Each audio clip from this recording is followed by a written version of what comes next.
ফেলে আসা অতীতের দিকে তাকালে সেখানে দেখি শুধু অপেক্ষা, শান্ত বিস্তীর্ণ জলের মতো ধূসর মিলান অপেক্ষা। আজ জীবনের এতটা কাল পেরিয়ে গেছে, তবুও অপেক্ষারা আমাকে আজও নিবিড়ভাবে আষ্টে পৃষ্ঠে বেঁধে রেখেছে। অপেক্ষারা আজও আমার পিছু ছাড়ে না। আজ মনে পড়ে সেই সোনালী শৈশবের কথা। শৈশবের কথা মনে হতেই চোখে ভেসে আসে এক স্বপ্নীল আশ্চর্য বিমুগ্ধকর পৃথিবীর ছবি। অজানাকে জানার আনন্দে আমি তখন হতাম বিস্ময়ে বিহ্বল। পুরো পৃথিবীটাই তখন ছিল অপার বিস্ময়ে ভরা। সেই বিস্ময়ে ভরা পৃথিবীর তুলনায় আমি ছিলাম খুবই ছোট। তার জন্য দরকার তাড়াতাড়ি বড় হওয়া। যে করেই হোক পুরো পৃথিবীটাকে হাতের মুঠোয় পড়তে আমাকে তখন তাড়াতাড়ি বড় হওয়ার ঘোর নেশায় পেয়ে বসল। আর শুরু হলো বড় হওয়ার জন্য অপেক্ষার পালা। আজ আমি অনেক বড় হয়েছি, অনেক বড়, কিন্তু শৈশবের সেই বিস্ময় ভরা পৃথিবীটা আজ আর নেই। হারিয়ে গেছে কবেই সেই স্বপ্ন মুখর বিস্ময় মুখর আশ্চর্য ভুবনটা।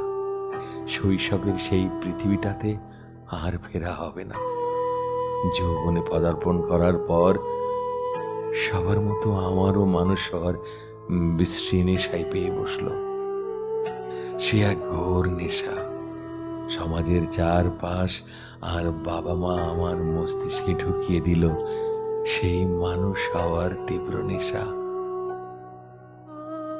বাবা বলতেন, তোকে যে করেই হোক ডাক্তার হতে হবে।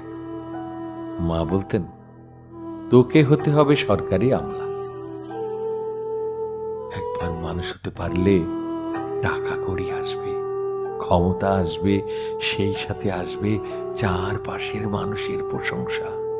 শুরু হলো আমার নতুন অপেক্ষা, সমাজের গদবাঁধা মানুষ হওয়ার জন্য অপেক্ষা। মানুষ হওয়ার অপেক্ষায় বোধ হয়ে থাকতে থাকতে আমি বিসর্জন দিয়েছি আমার যৌবনের আগুন ছোঁয়া স্বর্ণালী সময়। বিসর্জন দিয়েছি যৌবনের অগ্নিস্নাত বাঁধ ভাঙা আনন্দ। শেষে কিছুই হতে পারেনি। হতে পারেনি কোনো ডাক্তার, হতে পারেনি কোনো আমলা। নিষ্ফল ব্যর্থতায় কেটে গেছে জীবনের কতটা সোনালী সময়। তবে অপেক্ষার ঘোর আমাকে আজও ছাড়ে না।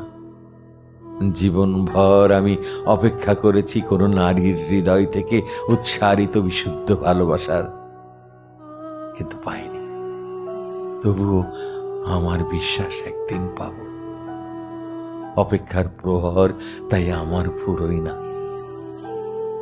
আজও অপেক্ষাকে হৃদয়ের গহীনে পুরে আমি পথ হাঁটছি।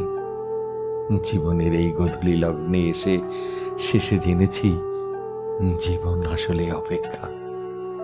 একটির অপেক্ষার পালা শেষ হতেই শুরু হয় অন্য এক অপেক্ষা। মানুষের জীবনে অপেক্ষা কখনো ফুরোয় না। জীবন শেষ হয়ে একদিন মৃত্যু হলে শেষ হবে সব অপেক্ষা।